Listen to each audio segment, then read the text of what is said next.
उठो जागो और तब तक मत रुको जब तक कि लक्ष्य की प्राप्ति न हो जाए। ये कहना हमारे देश के युवा सन्यासी स्वामी विवेकानंद का है, जिन्होंने भारतीय कल्चर और भारतीय संस्कृति की सुगंध पूरी दुनिया में बिखेरी। स्वामी विवेकानंद वे हमेशा कर्म पर भरोसा रखने वाले तेजस्वी और प्रतिभावान महापुरुष थे, जिन्होंने अपनी आध्यात्मिक चिंतन और दर्शन से न सिर्फ लोगों को प्रेरणा दी है बल्कि भारत को पूरे विश्व में एक नई पहचान दिलाई है।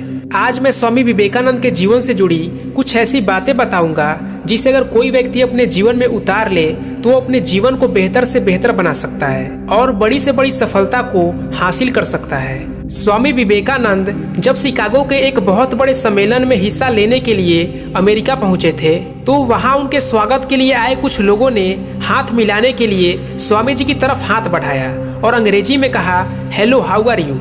जवाब में स्वामी जी अपने दोनों हाथ जोड़कर उनसे कहते हैं नमस्कार। उनके स्वागत के लिए आए उन अंग्रेजों को लगा कि साधु जैसे दिखने वाले इस व्यक्ति को शायद अंग्रेजी नहीं आती। फिर उनमें से किसी एक ने, जिसे टूटी फूटी हिंदी आती थी, उसने अपने हाथ जोड़कर हिंदी में पूछा, कैसे हैं आप। तब स्वामी जी अपने दोनों हाथ जोड़कर बोले, I am fine, thank you. Swami ji का जवाब सुनकर सभी अंग्रेज आश्चर्य में पड़ गए। वे लोग हैरान हो गए कि इस आदमी को तो अंग्रेजी आती है। उन्होंने स्वामी जी से पूछा कि जब हमने आपसे अंग्रेजी में बात की तब आपने हिंदी में जवाब दिया, लेकिन जब हमने हिंदी में बात की तब आपने अंग्रेजी में उत्तर दिया। ये बात हमारी समझ में नहीं आया।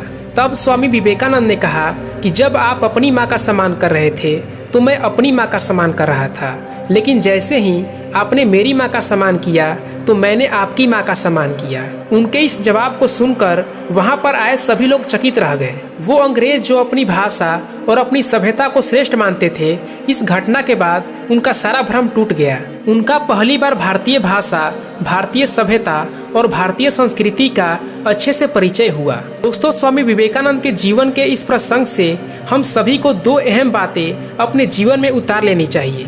आप कोई भी काम करते हैं, चाहे छोटा हो या बड़ा, उसमें यदि आप अपने हित से पहले दूसरों के हितों का ख्याल रखते हैं, यदि आप दूसरों के जीवन को बेहतर बनाने का प्रयास करते हैं, दूसरों के जीवन में खुशियां देने का काम करते हैं, बिना ये सोचे कि बदले में आपको क्या मिलेगा, तो ये प्रकृति जो शक्ति का भंडार है वो आपको इतना देगी जिसका कोई सीमा नहीं है। दूसरी बात, जो व्यक्ति अपनी भाषा और अपनी संस्कृति का सम्मान करने के साथ साथ दूसरों की संस्कृति और भाषा का मान रखता है तो एक न एक दिन ईश्वर उसका मान अवश्य रखते हैं।